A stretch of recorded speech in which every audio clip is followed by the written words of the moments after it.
You're listening to Raising Anchor on 990 WBOB.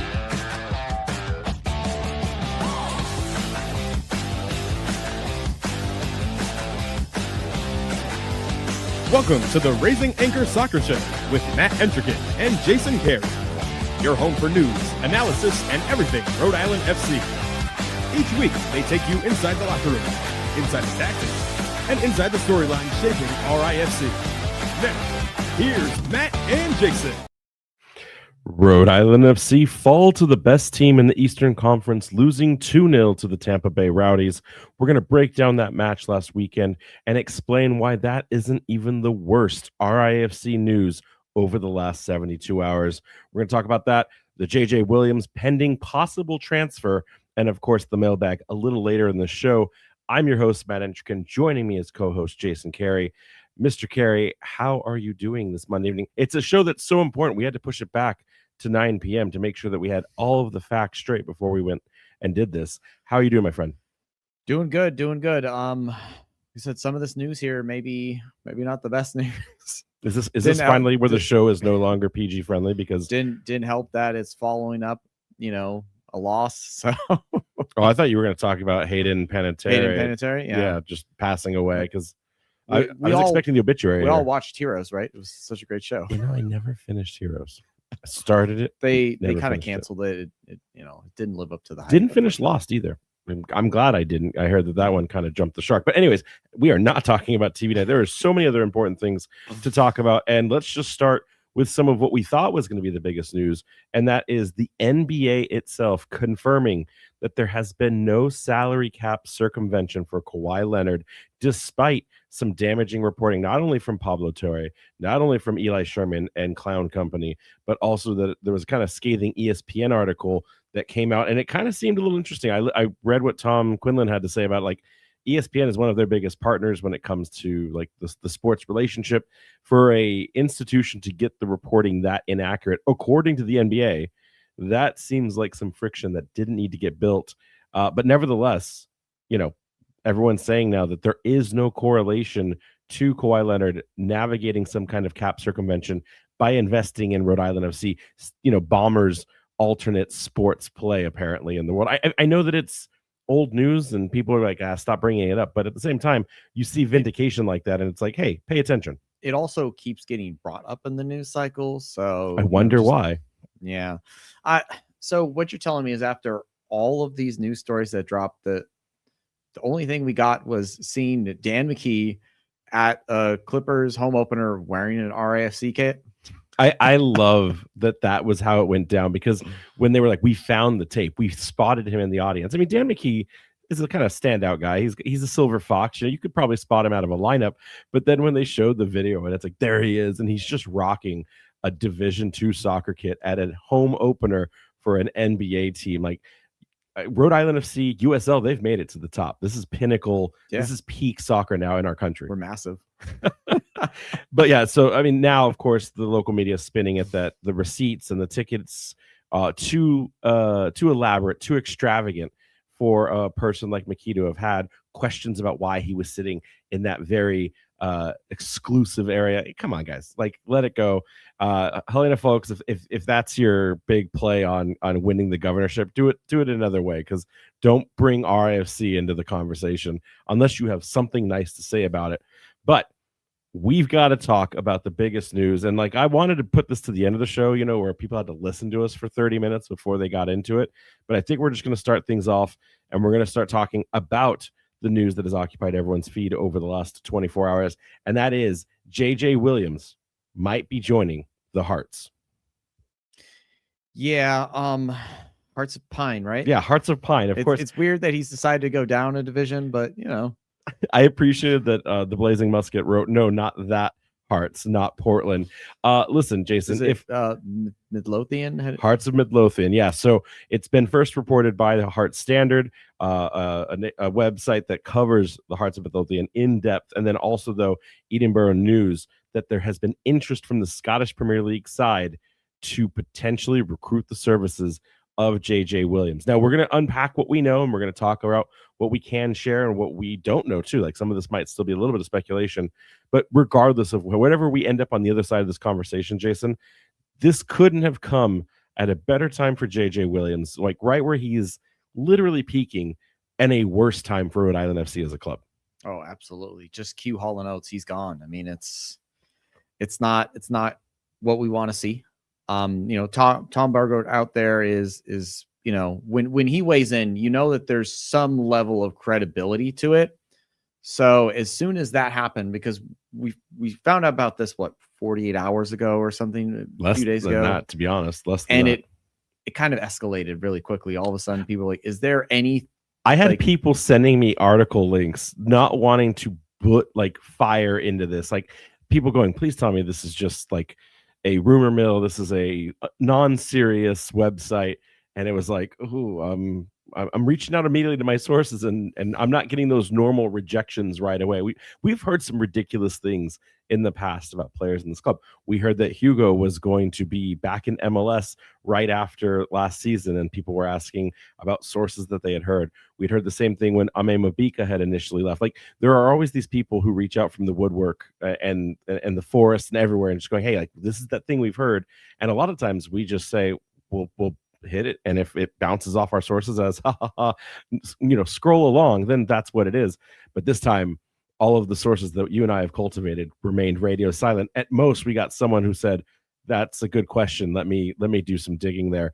So that's a difficult place to be now. And talking to our sources beyond the credibility of this, I have to say, Jason, that a lot of our sources, both around the USL and the championship and Rhode Island, as well as sources that are now new friends we've made across the pond, they're all kind of insinuating that this deal is basically done, that there's a few particulars that need to cross the finish line, and then everyone's just kind of waiting for the ink to dry.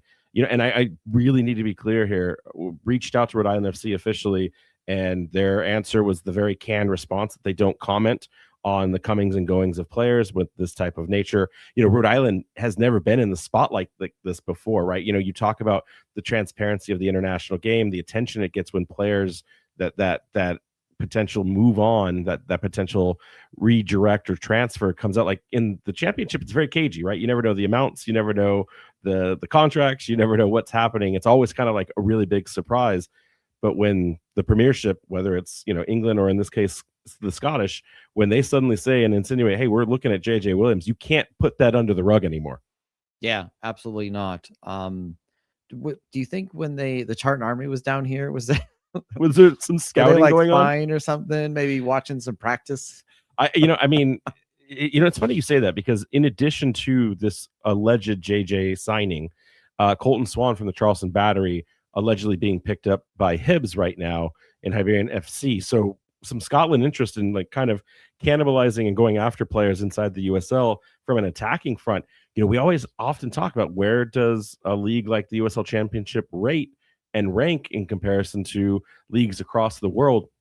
In no way, shape, or form am I saying that we are ready to say we are as good as the Scottish Premier, but two different teams in the Premiership going after attacking options around USL Championship level players, like that's a good place to be. I think Colton Swan's ceiling significantly higher, considering his younger profile as a young U.S. men's national team player. JJ, 28 years old.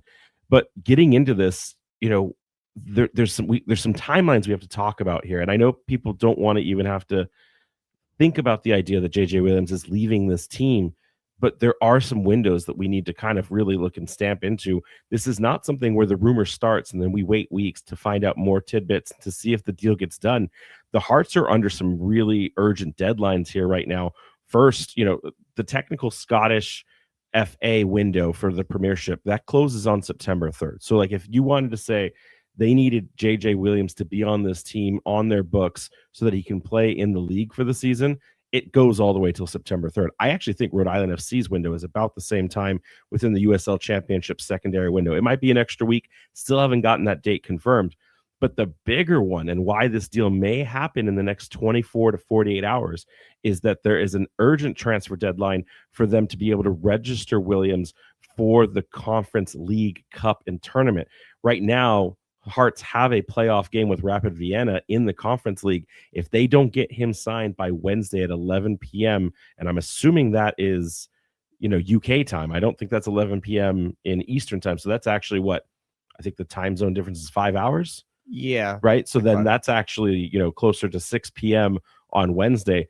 If that deal isn't done and across the finish line, JJ does not officially make that move. So there's some real urgency to get this done. And who knows how that changes things like transfer fees, like when there's something that pressure, like, hey, I know you have something I want, and I know that you know that I want it, and I know you need to keep this player as well. I'm really curious how that changes the window. But with that timeline in place, what do we think that we should be expecting here as far as announcements? Like, does it happen tomorrow then, or do we go all the way till 5:59 on Wednesday and everyone's just like sweating bullets until then? I mean, I think that's one of those things because there's probably a lot of logistical issues that have to kind of go through that we probably won't see this till later announcement. It'll probably, like you said, maybe it's already behind the scenes agreed upon, but there's work visas and things like that kind of need to be cleared.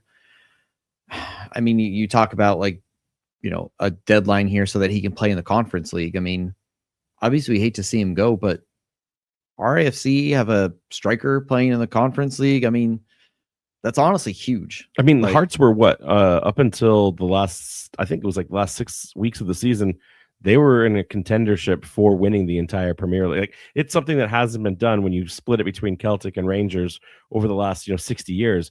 No other team has climbed the mountain, so to speak. Hearts were just doing it. And this is a team also that was in administration 10 years ago, right? So it's incredible to see where the Hearts have gone. And now they go and look for an American striker in JJ Williams. I talk about timing. This could not come from a worst timing perspective for Rhode Island FC than right now. You're going into the second half of the season. We've all hung our hat on we're a second half kind of team based on the trajectory and the trends that we've set for ourselves. And now we're about to enter that most important stretch without our most informed player in the season. How does a move like this damage or impact this team when you look at it from decades of following? Like, when you've seen these types of transfers, especially when it's players that go out from teams, how does a team like Rhode Island FC bounce back in these kinds of moments? I think the problem here, unfortunately, is a very American one.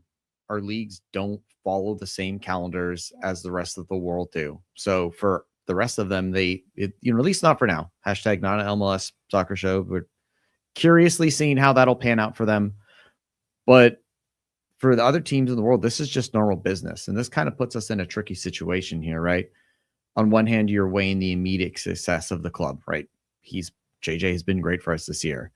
But at the same time, you hurt your long-term success by not allowing this to happen, right? So this could be one of those situations where we've talked about this, how this team can be seen as a team that fosters and develops talent and then moves them on to other leagues abroad, and it can become seen as a stepping stone. And that allows us to recruit better and better talent. More and more players will want to come here. And whether that be loans from Argentinian teams, I mean, maybe that can start to expand our network. I mean, hey, maybe this can even kind of bridge that gap where we've talked about, can we build some sort of, Ipswich relationship? Well, maybe this can also foster a Scottish relationship. I mean, they loved hanging out over here in the World Cup. Maybe a few of their players want to come play over here too. So if the money is right here, you have to do it. It sucks because too, you put yourself in a position where we also really want to see JJ be successful when he does this, right? Because then that also elevates us to a certain extent. I don't want to say it shoots us in the foot if he goes abroad and it doesn't work out, because you have to take that gamble. But it kind of you'll look back on and say, well, I wish we could have just kept him and maybe try to go on and win, but you have to go for this. I mean, you're not wrong, but at the same time, it does feel like we're robbing ourselves of some immediate short-term goals and success we want to see in year for that longer-term success of becoming a club that can move players on, can be a destination. it's really hard to balance that. The money notwithstanding, you look at the money and the speculation that we've only heard from the heart side of things. I had a couple insiders within the league say that it sounded like it was a close target. Right now, though, we're being led to believe that this is going to be a transfer fee of around 100,000, probably a little bit more north of that. We reported last year JJ Williams initially on a 2+1 contract, that extension being set up for this season. Into that extension, the exercised +1. Do we feel like this is the right amount of money for a player like this? I mean, JJ is at the point of peaking and he would have had the best USL championship season of his career had he been able to play the rest of these games. Do we feel like this is the right amount of money to ask for a striker in Division II soccer in America with only a few months left on his contract? Or is this not about the money, knowing the other kinds of success that Rhode Island FC will get longer term? So I it's a decent chunk of change. Obviously, I think we would want to hope for more, but at this point, the USL doesn't really have a proven track record of players going on to be super successful. There have been some teenage phenoms who we have kind of shipped off, but a lot of times, ultimately, they end up coming back within a few years into the US soccer system. They maybe not necessarily with the USL, but maybe kind of make the jump to MLS. So until we can get a player who makes that jump and goes over there and is successful and starts having like more eyes turned to the USL, I think we're in a position where we can't demand higher fees per se. It's like I said, it's that gamble that you have to take because it ultimately can bring you future success, future prospects. And then you can look at demanding higher fees in the future if a player like JJ goes on to have a successful season in the Scottish Premiership. We know Kano re-signed Koke Vegas and Amos Shapiro-Thompson earlier in this season. Do we think that if Williams had an extension already offered that brought his contract through 2027, that we would have seen a larger price tag on this deal? Possibly. I think that there's always a price that any player can be valued at.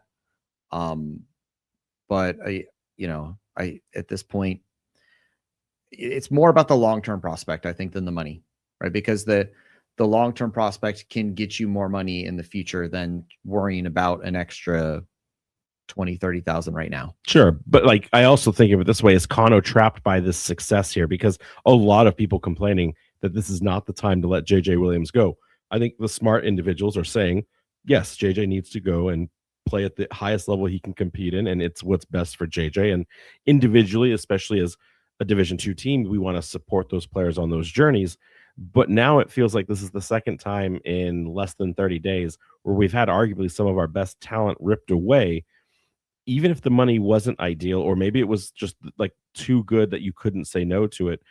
Is this something that the club could the club have said no and held on to JJ with the ambition of making that playoff run, getting that home playoff berth? Is there scrutiny in holding players back? Because we keep talking about building the brand, looking at the optics.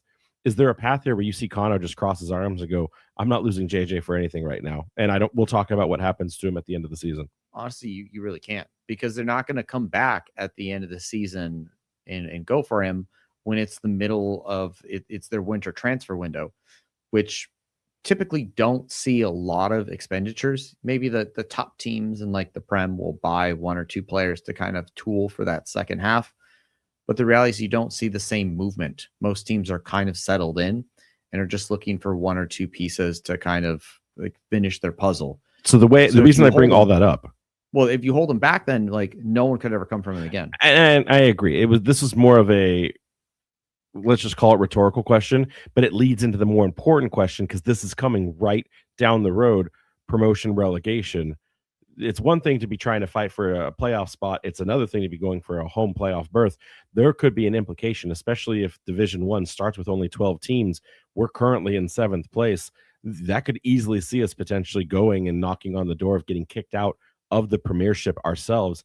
Do we see moves like this happening into 2028 and beyond? Or do we say, hey, we're mid-season and we don't have the depth, we don't have the availability to do this kind of deal? Do you think the Premiership changes it? Not because we're suddenly playing Division I soccer, but because with Pro Rel in play, we can't afford to take that chance. it's really going to come down to what kind of jeopardy there is for teams going down. Just to compare it to like the Prem, you lose a lot of money by you get parachute payments, but it's almost worth the gamble to say I actually can hold on to this striker because the amount of money I can get by staying in the league, especially if he continues to have a good season, there's going to be no shortage of suitors for him at the end of the season. For us in that situation, because we're always in the off cycle, the summer window, unfortunately for us, is when those big sales are going to happen. So we kind of just have to let them go. If we get to a situation where there is enough jeopardy for being dropped to the championship from whatever the Premier, whatever it's called, then I could see an argument where teams start to say, this isn't actually worth enough money for you're going to have to actually come to us with some big bucks to actually take them away from us. What's $100,000 versus we don't find our way back into the Premier League for 10 years, right? Like if you all of a sudden have some sort of TV package deal that's, let's just say, it's worth $500,000. I would just say the prestige. Who cares the financials at that point? Playing in second division soccer when you have a first division flight above you that you can't crack back into because one year you went for $100,000, it's going to change the entire landscape of how owners and staff treat their financial model in these clubs. Everyone thinks it's like, oh, well, can they afford to lose $8 million a year instead of $5 million? No, like some of these decisions will come and it will change the very shape and nature of how these teams perform. Listen, we got to go to break, and we're going to talk more things about this JJ deal when we get back. Don't go anywhere. It's the Raising Anchor Soccer Show. Thank you for listening to tonight's broadcast, powered by Sprout Coworking. For all your business needs, large or small, visit sproutcoworking.com. Powering 990 WBOB, that's sproutcoworking.com. Now, let's get back to the Raising Anchor Soccer Show on 990 WBOB with Matt Entrican and Jason Carey. If you're just joining us on the Raising Anchor Soccer Show, big news rocking RIFC this week, as it has been leaked and alluded to that forward JJ Williams is on his way to the Hearts of Midlothian in the Scottish Premier League. We're being told that this deal is basically done. This is not smoke, everyone. This is a fire, and it is a blazing inferno at this point. So, Jason, getting back into this conversation about JJ, let's talk about the impact here. Let's talk about the void left in his potential absence here and who fills the gap. The first thing I think of is where do the goals come from now? We know that he won't surpass his Tampa Bay record of 13 goals, leaving at 11 across all competitions, technically just 8 in regular league play. But now who's stepping in to fill in for this role? JJ leaving behind a massive emptiness on the top line. Yeah, so when Clay left, we talked about how the midfield we felt could absorb the departure from him when he left to Houston, right? We've seen Houston. Oh my gosh. Dallas, wow. FC Dallas fans that listen, all 12 of them are furious with you now, sir. The hashtag not an MLS podcast. If Clay's mom still listens to this show, she's equally mad at you. I've driven through a tiny corner of Texas. I don't think about them very often. I'm sorry, guys. I just don't. Anyways, so FC Dallas. Right. We talked about how Ugo Bacharach and Amos Shapiro Thompson kind of have really solidified that midfield. And we felt that, as long as Zach Haribo could return healthy at some point, we could maybe get another rotation in there, which maybe we'll see in Eric Klein. We felt that as great of a player as Clay could be for us, we had somewhat of a succession plan there in Ugo, who kind of seemed like just a different version of Clay, if you will. But with JJ, and we've talked about this throughout the season, with his 11 goals, all comps, 8 in the league, we don't have anyone that's anywhere near that. I mean, even he's got 4 assists too. He's kind of leading our team in all things attacking. The next closest player to him is only half of that with Jose Quezera. Yeah, so yes, JJ's at 12 on goals and assists across all contributions, and Quezera's at 6. 6, yeah. I mean, this is a big concern. We've talked about at length when we don't have strikers striking, where does this team go? We've talked about how much the offense has been back online. You know what's really stupid about all of this is we've been talking all season about when will JJ get hurt, because we'll have him gone for a chunk of time, as we have in all 3 seasons. Well, now this is the biggest chunk of time, and it's permanent because he's leaving us. Like, I really want to know the timeline to this. We'll talk about that in a second, but I really want to know the timeline for all of this to go down, because there's been questions asked over the last few weeks that just have me thinking. So then, if we're looking at who fits the gap here, then let's talk about this, because, from timing, from sources, we heard that Rhode Island FC wasn't my words, it was what was told to me, but they were aggressively pursuing Cal Jennings. There was a moment in time Rhode Island FC was having a very serious look on how Cal Jennings could enter into Rhode Island. We kind of brought it up almost a month and a half ago, and then it seemed like it had cooled down. It seemed like it sparked back up. Then it didn't work, and now he's playing for Sacramento. What I want to know is, looking at the timing of this, is were we bringing Cal Jennings in to augment and play alongside JJ, akin to that 2023 Tampa Bay season? Or did we already know? Or did we already know that maybe the Hearts had come knocking, and maybe that first knock was just, hey, would you be interested in letting us buy JJ Williams from you? And then we went, well, yeah, but we need to get a backup. And you could argue that the only player that you would want to go pursue is the Padawan himself. Do we think then that the deals didn't fall, the deals fell apart because of timing, or that this is only catching fire in the 11th hour because the Hearts are desperate now and they need a player like JJ signed? I don't know what the answer is, and I really hope we can find out from the club if there's some sort of correlation there. But all I do know is we have no Padawan, and now we won't have a Williams here very shortly. That's a very difficult thing to ingest. Yeah, and I guess you could also ask the same thing, that where does Osman Foyo fit into this? Does he have any kind of tie to this move as well? Was he always a backup, or is he actually the second coming of JJ? We just don't know how good this guy actually is. It kind of makes me wonder. Makes us start to get a little Pepe Silva conspiracy theory, because you're right. When we brought him in, we saw his level. Everyone's like the Chelsea Academy product. We saw what we thought his level could be. We signed him to a multi-year deal. So, whether that was to get him to come across the pond in the first place, now suddenly you start thinking, well, maybe there's more to this. Maybe this is the JJ Williams replacement that we haven't seen yet. But then in addition to that, I also think of all the turnover and chaos we've had on the front line of this team this year. We lose Chico and Ndongo at the beginning of the season. Dorsey requests a transfer and moves to our competition, who we may have to play in the championship playoffs later this season. Peters goes on a season-ending injury list, and now Williams possibly gone. But I mean, let's be real, he's leaving this team. That's a really difficult place to be put into, knowing that there's been this much turnover, this much turmoil on the front line. And then, like you said, all of the rest of our attack is coming from our wingers. Jojea Quazera with 5 goals and Leo Afonso with 3, and then everyone else is just kind of a few goals here and there. It makes you start to wonder, what exactly has Kano's plan been? I'm not throwing shade on him. I just, can any manager, can any head coach survive that much change and rotation in the front line? His backup plans have left this team one way or another. Now he's bringing in new backups to backups. It just kind of makes you wonder, to your point, is Foyo the replacement then? Because with no Jennings online, where do we go from here? Yeah, and there's a lot of churn and burn here. So there are also some other sources and outlets that have kind of reached out to let us know that there's also a potential other player looking at here, somewhat of a stopgap from MLS Next Pro. We do know that recently Kano was spotted at a Union 2 Revs 2 game. We also know that he is a student of the game, and he's constantly going to watching games. So we don't want to read too much into it, but at the same time, leaves out.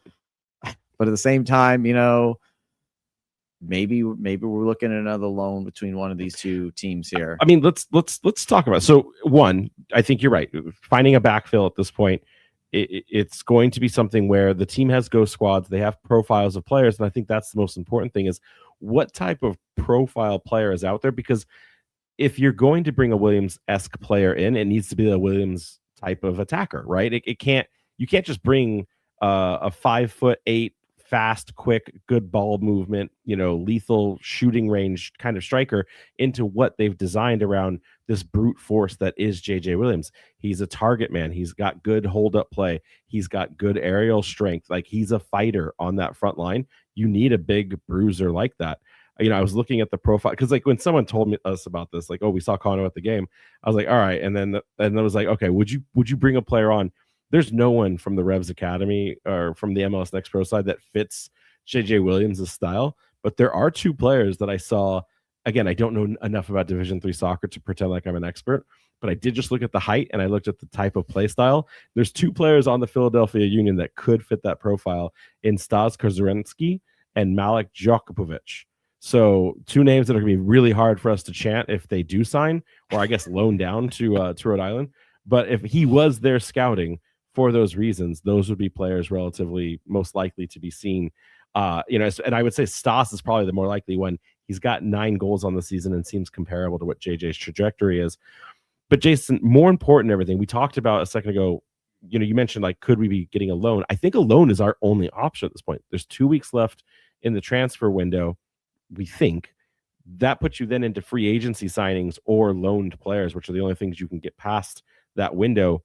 I don't see a world where we go and pull the emergency cord and buy a player for, because it'd have to be a multi-year.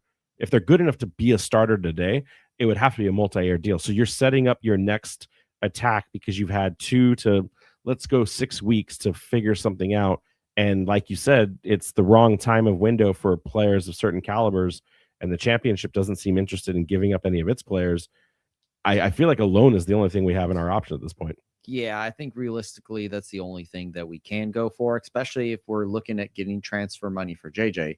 You don't want to immediately just burn all that, right? That needs to kind of go into the assets of the team to kind of see, like, hey, this is part of the reason why we do this, part of the business aspect of the team, to then go out and just burn it all to get a player who you don't know is actually going to kind of like work at the end of the day. Yeah, I mean, look at Eric Klein right now. We don't even have time to really like introduce him. Obviously, the news came after last week's show, but everyone's already seen him now play. We'll talk about what he did in this Tampa game. But, the reality is he's a center back that has played as both a CB and a CDM for the Revs. Someone told me, I think it was Caleb Pongratz. Yeah, it was Caleb, that he's the next coming of Jeff Lorenowitz. So those of you that do know your MLS would know that is probably one of the best compliments you could ever have if you want to be a number 6 in this league. There's like the good shoulder is Jeff Lorenowitz and the evil shoulder is Ozzy Alonso. And like, that's just where you landed. So getting compared to Jeff Lorenowitz, who won, I think he won the MLS Cup with Mike Parkhurst in Atlanta. I think he did that. So just a fun little connection there. Hashtag not an MLS soccer show. But Eric Klein now joins the squad, but he's on loan. So we already have 2 loans in Utaro, now Eric Klein, a 3rd loan. Does that start to make you get a little nervous? Oops, all loans.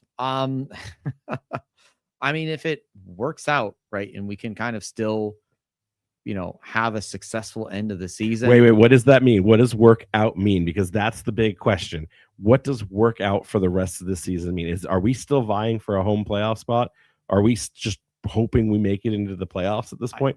What does that mean? So at this point, like, unless the team literally implodes, I don't think the bottom teams are really bad. So I think RIFC, even without JJ, limps into the playoffs, right? They're not gonna, like, we're looking at 7th, 8th spot, about where we're at right now. Without JJ, and unless the players that come in hit the ground running, I don't know if we're talking about a home playoff spot anymore. I love that in the chat, James is asking, Chico's available. Matthew Jean, speaking the scariest timeline out loud, do we go and steal Mamadou Dieng from Minnesota United, former Hartford Athletic terrorizer? I don't know. I don't know if we want that, Matt Jean. Joe Brito did well for us. Joe Brito never played for Hartford, sir. He just lived in Hartford. Okay, yeah. The 2 players that played for us were Connor McGlynn, who, by the way, and then Prince Sadie. And Prince Sadie, who we don't talk about anymore. But Connor McGlynn, did you know that he's right now in contention for the Golden Boot for USL 1? That's so crazy. I don't know what Westchester's doing with him, but last time I checked, he's a 6. He's at most an 8. So I don't know what is going on down in Westchester. But of course, they'd find a way to find a Golden Boot contender in their first 2 seasons each time. So that makes perfect sense.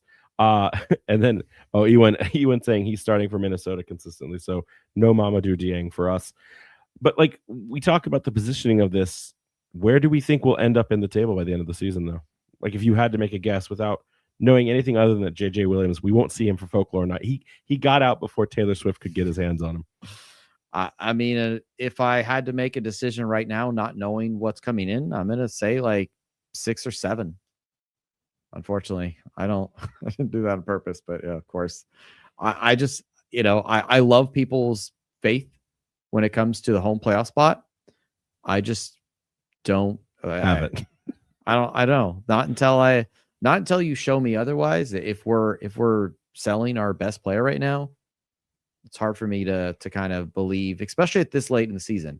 It is hard to swallow knowing that we're selling our best player. And It's we just August fell 17th. We just fell in the table standings after this weekend's defeat to Tampa Bay. I guess that's a perfect segue to Rhode Island FC and where they now stand on the table. Yeah, so after their defeat in Al Lang Stadium, fell down to 7th place after Indy 11 got a win over the weekend against Sporting Jacks. Both on a 7-4-7 record, but they, the USL has crazy tiebreakers, and I think they have a better record against us. Eastern against us. Yeah, it goes direct team and then Eastern Conference opponents. Okay. Yeah. So because of that, they are ahead of us. We're both on 25 points. Can we still push for a home playoff spot? Remains to be seen. I don't know, but we have to go to break, and when we return, we're going to start talking about the result against Tampa Bay Rowdies. Don't go anywhere. It's the Raising Anchor Soccer Show. Fans, as the weather becomes more and more unpredictable, be sure to check out 990 WBOB's weather page for all your temperature, storm, and travel info. Stay prepared for whatever Mother Nature has in store with the 990 WBOB weather page. Now, let's get back to the Raising Anchor Soccer Show on 990 WBOB with Matt Entricate and Jason Carey. All right, taking a look at how RIFC prepared for this match here. As always, Koke Vegas in net with a back line here of Nick Scardina, Grant Stoneman, Frank Nodarce, and Aldair Sanchez. Your holding midfielders of AST and Ugo Bacharach. The attacking midfielders there of Jojea Quizera, Noah Fuson, and Yutaro Sukada, with JJ Williams up top. So we continue with the same lineup as before. Are we surprised, or is this just Kano riding the hot hand here? I think it's more of the hot hand. I think Kano is usually hard pressed to be able to not justify playing the team that won the game. And, you could argue the contributions of the bench players once Rodriguez and Afonso joined the match against Skolo Spigs. But at the same time, like a lot of the heavy lifting was done by the initial starting 11. I do think maybe the big suspicion here was, what was this going to look like with potentially new options coming off of the bench? They announced that Osman Foyo is available, and then he doesn't even make the starting, or he doesn't make the 18-man roster. I think some confusion on that. Maybe by the time we announced him, I think it was Tuesday or Wednesday, you only have one practice session before they're traveling down. Because remember, they leave T-minus 48 hours. So they're leaving Thursday at some point, which means that's a travel day. There's probably just like light exercise, not even real training. And then they're flying down. So, do you bring a player like that, or do you go with the players you had? Eric Klein, I get a little suspicious that he was probably with the squad for like a week or two before the loan happened, or has been in the orbit of these players enough times that I think it's a lot easier to integrate. Being in the same, vicinity, he can just kind of like drive down and just hang out. Yeah. And we talked about it, like what player would you have seen make the case? You couldn't pull Sukada. He had gotten a goal the previous game. We know how important Quizera can be, especially now if we get to kind of permanently lock him down on the right wing and he gets to play as that inverted right winger and Yutaro stays on the left. The only position up for grabs was Fuson. So, is the surprise that Pity didn't get the start? I don't know. Fuson gets an important accolade out of this game and getting his Centurion announcement. By the way, beyond it just being impressive, the fact that there's only been 105 matches in club's history and he was only 5 behind the total number of appearances he could have made speaks volumes to where Fuson has been. I don't know if it's glue but like just always ever present. The dude's never been injured in the squad. Yeah, I think it comes down to his attitude, his discipline, that he's, even if you could argue that maybe his form is kind of up and down, I think that he always goes out there and like gives 100%. Yeah. I mean, he did probably have the worst game of the night. At least I know he did from a FOTMob rating perspective. But I want to ask, I feel like the entire team, we've kind of stopped doing the heroes and zeros segment. I feel like every player in the squad had a really rough night outside of maybe Vegas. And I think that's only because he had to take it on the chin and let 2 goals go in. I think those are both well shot goals. Not a lot you can do. You could have probably shut down the attack in the 90+ stoppage time goal, where because of that whole altercation on the sideline, the players, like, there was a complaint in the mailbag. I didn't even put it on because there's so many other questions, but like, did we fall asleep at the wheel on that goal? And I don't think we did, because everyone was moving in position. No one got caught flat-footed. It's just no one expected the ball to bounce that way. Everyone thought it was going out of bounds after Pitti had already landed on it, or was it AST? It was a tinier player. And then it just deflected off of Rivera and stayed in for Cicerone. I think everyone just immediately, we have to stop him. He's too close to the box. And then we let Luis Perez just be uncontested at the top. But even then, the way he struck that ball, it did it on a volley. Like, it's not an easy shot to take. And I think Rhode Island was in it for a lot of the period. So I think every player on this squad probably would want a better game. I'd rather talk about the 2 players that are newer to this team. First and foremost, Eric Klein gets his first minutes with Rhode Island. What did we feel about his overall performance? Did you get a good enough read on his abilities? I don't think it was enough of a sample size to really judge his abilities, but I think he does look solid. So I think that there's something there, but I'd like to see at least a full half, not like 20 minutes at the end of a game, especially against an opponent too, where like we didn't have enough to really like showcase his abilities, because we were kind of already down and out at that point. I mean, we did see him get a yellow card relatively quickly into getting on the pitch, so I think he's going to fit in really well here for Rhode Island FC. What did you think about Utaro? 2 games now, technically 3 if you count the few minutes he got in his debut. Are we seeing consistency yet in his play style? Obviously, we can't expect a goal or an assist every game, but it was kind of like the floodgates had opened in that first game. What was your read? What was his viability, in your opinion, seeing him in this game, especially considering, again, how poor the overall team played? I think back to the first goal, and I just remember seeing him sliding across the box trying to close down the shooting lane. And it's like that meme where you just see him and they just go past and you just start staring at them. And like, Utaro doesn't stop. He just keeps flying past on the missed opportunity to block a shot. I've seen enough of him to be cautiously excited. He's very direct. He likes to take people on. He's got a bit of flair. I think the best is yet to come from him. So I think that as the season goes on, we'll only see better from him. All right, well then let's talk about this. Biggest storylines that I saw in this game. We played well, but we still lost to the better team. Is this an acceptable result? I think we've been more worried. Will we continue the trend of not putting down teams that need to be put down? Losing to the Eastern Conference, top team right now in their stadium. We got to draw earlier so they don't blank us. They don't sweep us in the series for the season. Is this an acceptable result? Sometimes I think the opponent realistically is just better than despite which, if you're doing the right things, you sometimes just get outclassed. We talked last week about how they control games without the ball. And honestly, it really felt like what we thought was going to happen happened, right? They allowed RIFC to have the lion's share of possession, but they really forced them into positions to make them uncomfortable and kind of made them play the ball a little maybe quicker than they wanted. And then just to a certain extent, counter transitioned us, and we just didn't have an answer for it. Yeah, I hate seeing the 2 stat lines that seem to invert in games like this, where we have the higher possession, the lion's share of the ball, and then you see the shot totals just disintegrate. Like only 7 shots out of a team that has been double digits for almost its entirety of this season. It just feels really weird. The scary one to me too, only 12 touches into the opposition box. We talked about Rhode Island probably wouldn't get a lot of opportunities to break down this Tampa Bay side, that they need to be clinical. Just 2 shots on target there. RFC didn't get dominated, to your point. And again, this really was a 1-0 game for a majority of the time. and both goals taken very excellently. But Rhode Island FC had to scramble a couple of times too. Some emergency defending with the saves. Koke 4 saves on the night, but Jamil White had 3. So it wasn't something where we saw both teams getting into it.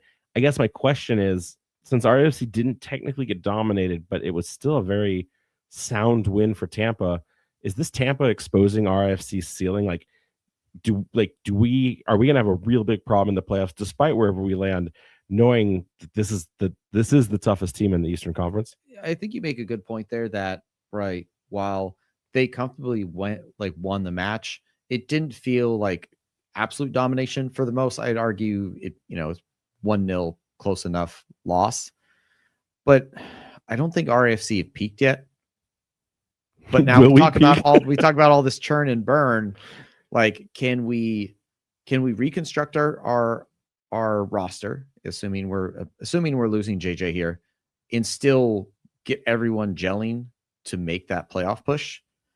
That remains to be seen. I mean, maybe we are pushing our peak back a little bit later. Maybe this is we're talking about, September, late September, October. We just can win 4 or 5 in a row and kind of continue that on.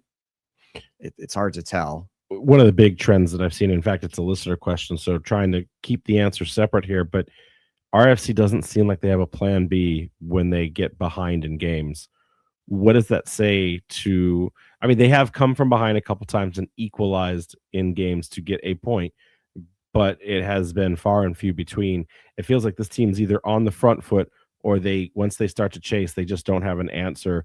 A really interesting stat. We've only scored more than 1 goal when we've come from behind once this season, and that was in the 4-2 loss to Louisville. Otherwise, we're good for maybe a goal when we're behind, but we're not exactly catching up and dominating teams. And again, this is Tampa, but this is an overall trend of where when we don't score first, we are completely out of the driver's seat.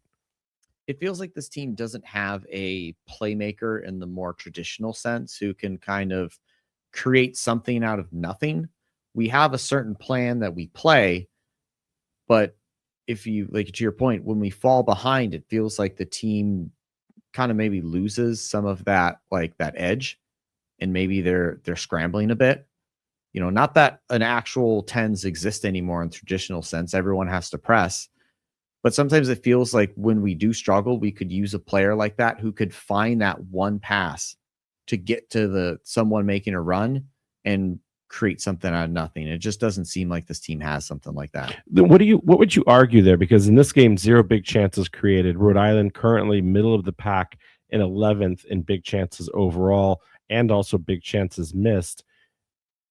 If there is no true maestro conducting the midfield and creating the attack organically, then that usually tells me it's a systems attack. It's a style of attack.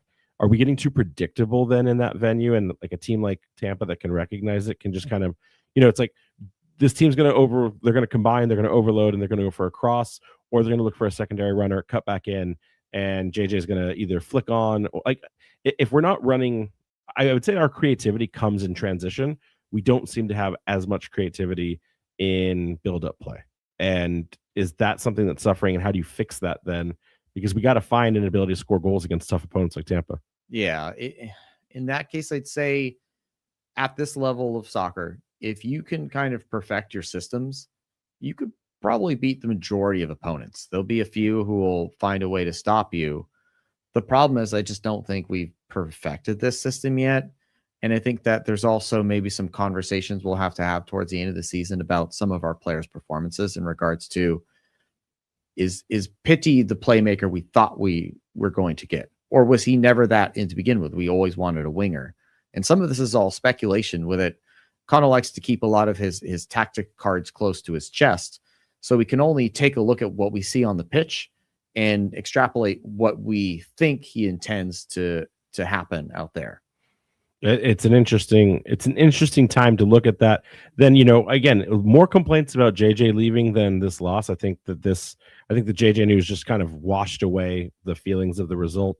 But should we read any deeper into this, or is this just a game in time and it comes at an unfortunate point in the season? But it's Tampa Bay. Where do the tea leaves read in on this result and how it impacts the rest of the season ahead? I think we can look at this and say Tampa's the real deal. right? That doesn't maybe do a lot for us. But at the same time, we also can take a look at this and say, well, we've played against teams like Charleston in Louisville, who will absolutely dominate regular season. And we've lost to them during those regular seasons. We've also gone to them in the postseason and just absolutely thwacked them. So I think that in this regards, we know that if we can get hot at the right time, being that there's a playoff system here in the US for how our soccer seasons work, we just have to beat them at the right time. So you can look back at this and say, if we have to make our way, like you said last time, if we have to go through Al Lang Stadium, we have to go through it, and we'll have to rise to the occasion. It's looking more and more likely that will be the outcome. We've got to go to break, and when we return, it's the mailbag with all your burning questions. Don't go anywhere. It's the Raising Anchor Soccer Show. Now, let's get back to the Raising Anchor Soccer Show on 990 WBOB with Matt Entricket and Jason Carey. Joe P saying total domination by Tampa in this one. At least they kept it close till injury time. Also, why did Kano sub out Sukata? He was the only bright spot offensively. I don't think Tampa dominated. I think that they outclassed us, but I think Rhode Island was just as much in that game until the second goal really buried any opportunity. Again, we weren't looking at our best, that's for sure. But I didn't see this as like a blowout. I don't know if I agree with the domination. I think they are a better team right now, and they took advantage of that. As for the Sukata poll, I think at this point, Kano told us in the post game that he's been making sure and tracking Utaro's minutes and his legs, because he is coming off of an injury, and he hasn't exactly been playing 90-minute games when he was still with Orlando on the senior team. So he's been asking, and he did say, though, in the post game, he said, I asked him, if I need you, how many minutes can I get out of you? And Utaro said, you can get as many minutes out of me as possible. And Kano said, I'm going to need you for 120 minutes then. And Utaro's like, yeah, you got me. I think there's a little bit of tongue in cheek on that, a little bit of hubris.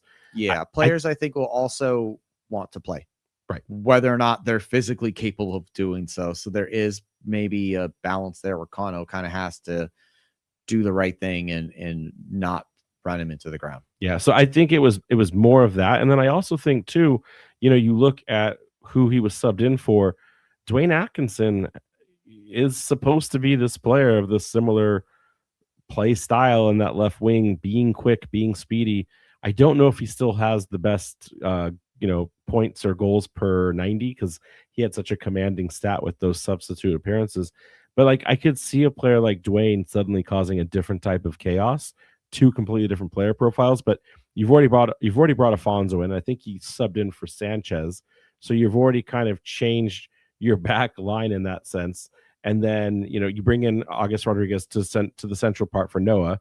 So I don't hate triple changing the midfield line. Like, it's something you're gonna do. It's something you're gonna do. I don't disagree that he wasn't the brightest light, but like at the same time, dude's played for 3 games for us, and again, coming off of that injury, I think that's all there is to it.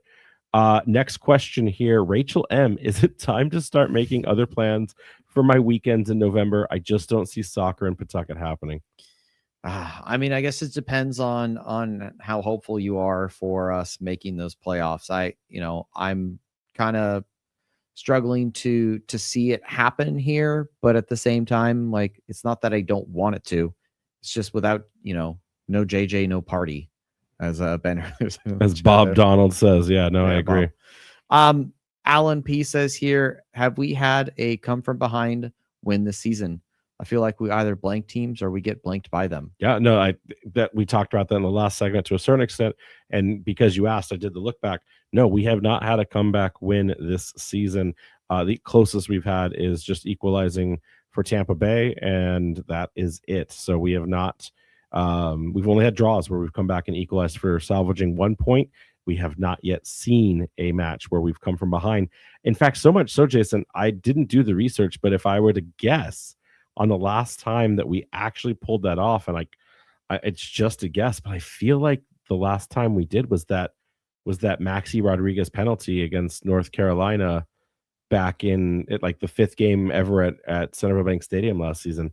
We're not a team that like digs back in and gets back into the game. Like, we can equalize, we can salvage a point, But again, I feel like we're either just domination or we salvage the point.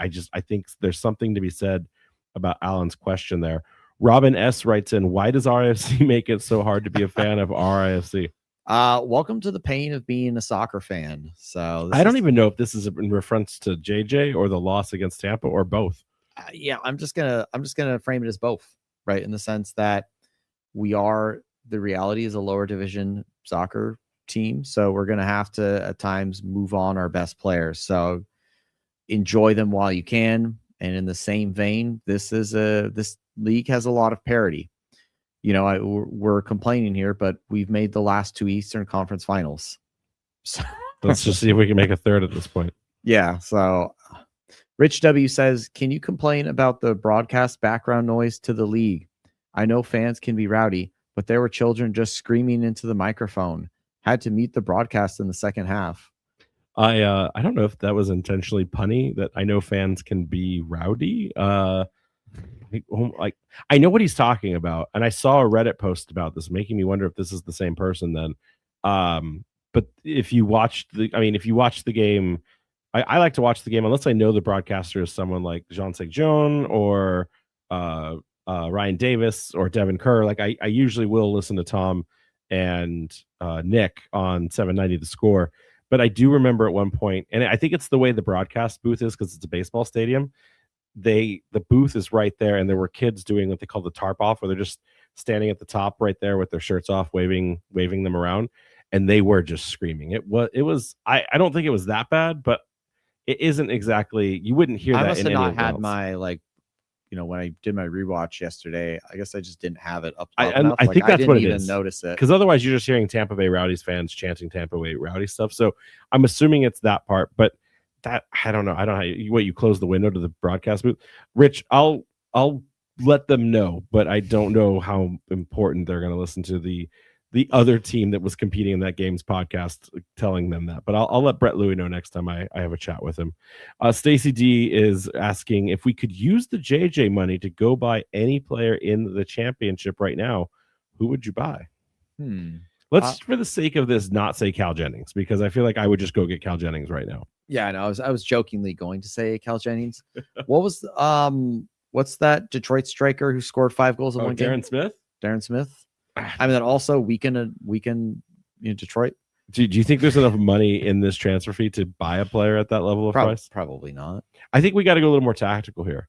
I think if you're going to buy a player, it's got to be like, it has to be a striker though, right? Right. Well, yeah, you want a replacement. So I think you got to get like a secondary one. There is a player I'm thinking of as we talk this out loud.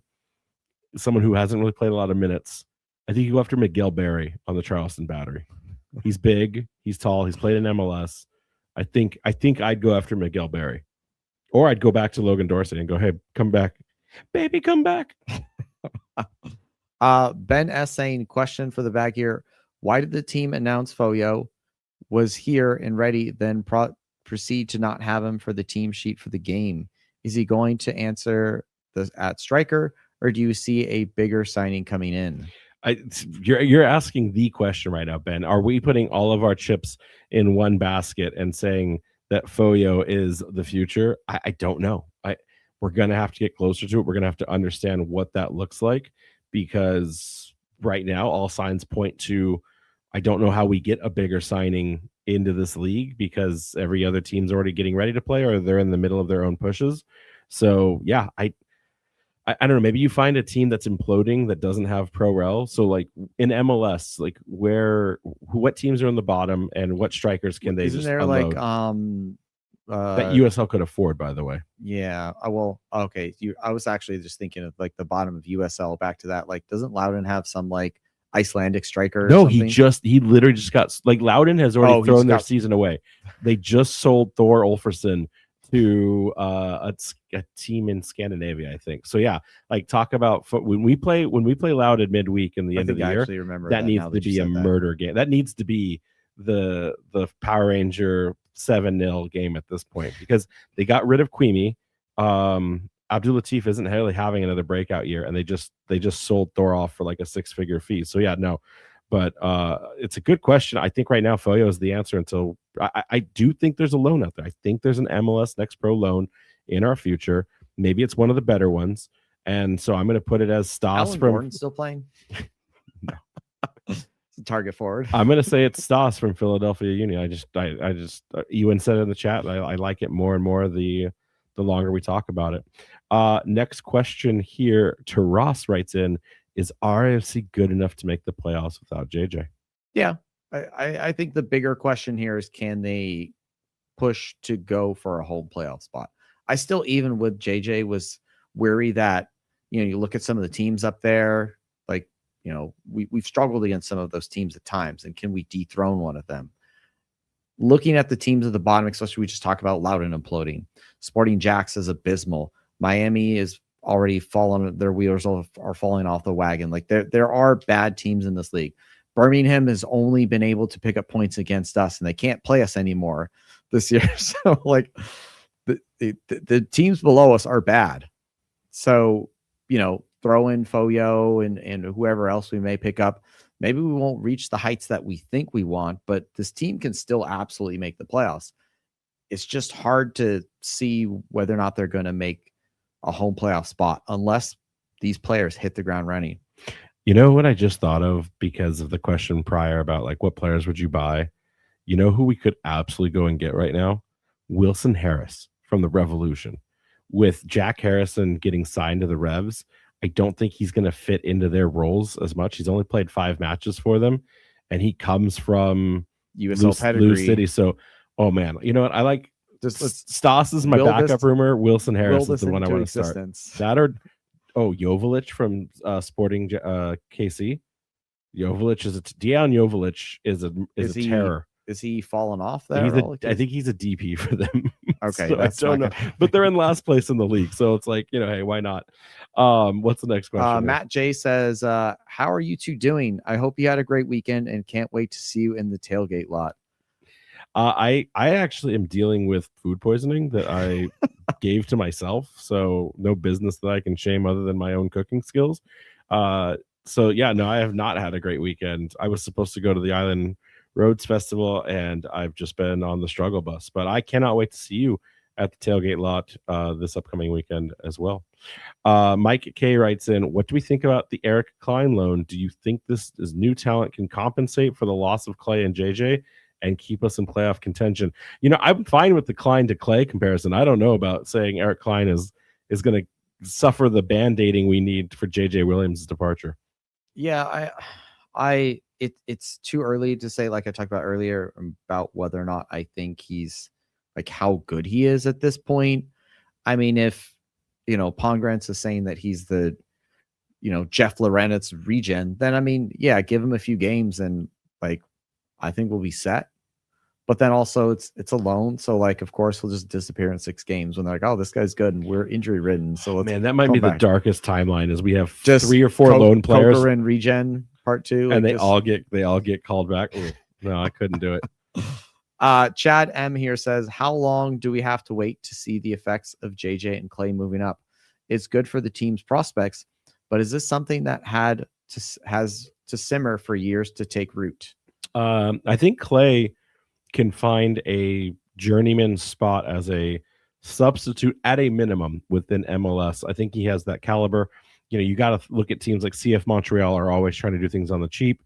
And I could see a world where if Clay couldn't find another home next year, he could be a potential starting midfielder for CF Montreal. So I think Clay has already made it. He would have to have a really bad form for the remainder of the season to kind of shoot himself in the foot there. JJ going across to Europe, of any league in Europe, is just a completely different animal. Do I think that he's got the tenacity? Do I think he's got the drive? Absolutely.